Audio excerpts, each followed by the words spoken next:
Le PCP ou phénicycline, qu'est-ce que c'est? Le PCP, aussi appelé Angel Dust, est une drogue de synthèse qui, autrefois, dans les années 50, était employée comme anesthésiant pour les êtres humains. Mais son utilisation pour les êtres humains a vite été arrêtée car les patients à qui on en prescrivait se sentaient agités, délirants, voire même irrationnels. On s'en est ensuite servi comme anesthésiant pour les animaux, les grands animaux pour être précis, mais aussi employé pour déclencher la schizophrénie chez les animaux. Oui, on se demande parfois ce qui se passe dans la tête des êtres humains. Le PCP sur l'être humain provoque les effets suivants, à savoir un effet dissociatif. Donc on va avoir l'impression que son esprit se détache de son corps. Mais on va aussi ressentir un sentiment de détachement par rapport à son environnement. Et il a aussi des propriétés hallucinogènes. Donc on va avoir des hallucinations visuelles ou auditives. Dans sa forme pure, il se présente sous forme de cristaux blancs au goût amer. Il peut aussi être mélangé à un colorant. Il peut aussi être vendu sous forme de gélules ou de comprimé. Il peut aussi être utilisé comme produit de coupe pour du LSD, des amphétamines ou des pilules d'ecstasy. Donc comme il se présente sous forme de gélule, on peut le gober. Comme il se présente sous forme de poudre, on peut le sniffer. Mais on peut aussi le fumer en le mélangeant par exemple avec du tabac ou du cannabis. Quant à la durée des effets, c'est entre 4 et 6 heures, mais ça peut être plus si on en consomme évidemment beaucoup. Bien entendu, en fonction du mode de consommation, on ressentira les effets plus ou moins vite. Les personnes qui en consomment recherchent aussi d'autres effets que les effets hallucinogènes. Ils recherchent aussi un sentiment d'euphorie ou même de relaxation. Bah ouais, c'est un anesthésiant à la base. Et comme tout bon produit hallucinogène, il peut évidemment provoquer un bad trip.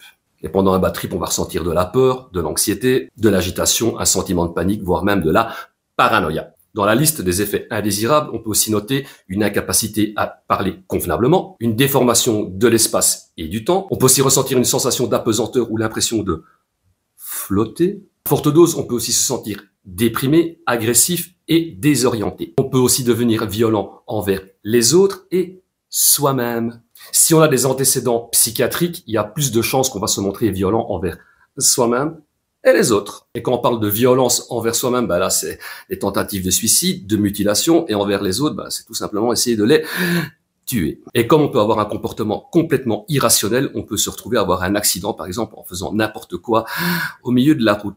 Alors, à court terme, on peut ressentir les effets suivants, à savoir de la transpiration, de la somnolence, une vision floue ou un mouvement incontrôlé du globe oculaire, avoir un regard fixe dans le vide.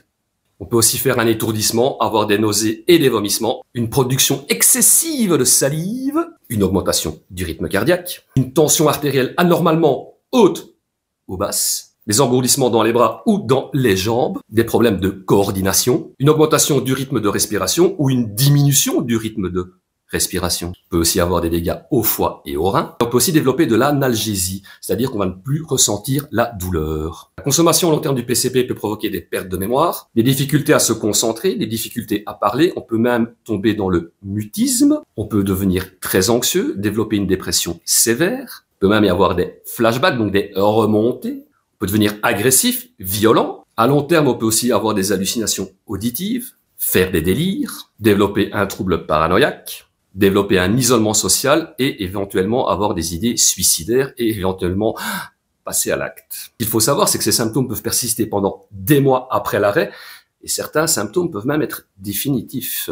Et quelques jours après une consommation de PCP, on peut même avoir l'impression de devenir schizophrène. Une surdose de PCP peut provoquer un coma, un AVC, une grosse augmentation de la température corporelle, ce qui peut entraîner de la déshydratation, de la confusion, faire des convulsions ou des délires. On peut aussi faire un arrêt respiratoire, avoir des atteintes musculaires, faire de l'hypertension artérielle sévère, se retrouver dans un état d'agitation, d'agressivité et de violence extrême. On peut faire une hémorragie cérébrale, faire de l'insuffisance rénale, développer des psychoses. Comme je l'ai déjà dit, on peut avoir des idées suicidaires et passer à l'acte. Comme le PCP est un sédatif, donc un anesthésiant, même une petite dose peut s'avérer très dangereuse pour la santé et ça peut être encore plus dangereux si on mélange ça avec d'autres dépresseurs ou d'autres opioïdes. Évidemment, quand on en prend trop pendant trop longtemps, quand on l'arrête, on va ressentir des symptômes de sevrage, à savoir la transpiration, de l'agitation, des problèmes de sommeil, des maux de tête, évidemment un état de manque. On peut se retrouver en état de psychose, avoir de la confusion. On peut même faire des hallucinations, des rêves très bizarres, voire même des convulsions. Et dans les cas extrêmes, un sevrage au PCP peut être mortel. Donc voilà, le PCP, c'est du costaud, c'est du solide. Tant qu'à faire, autant éviter.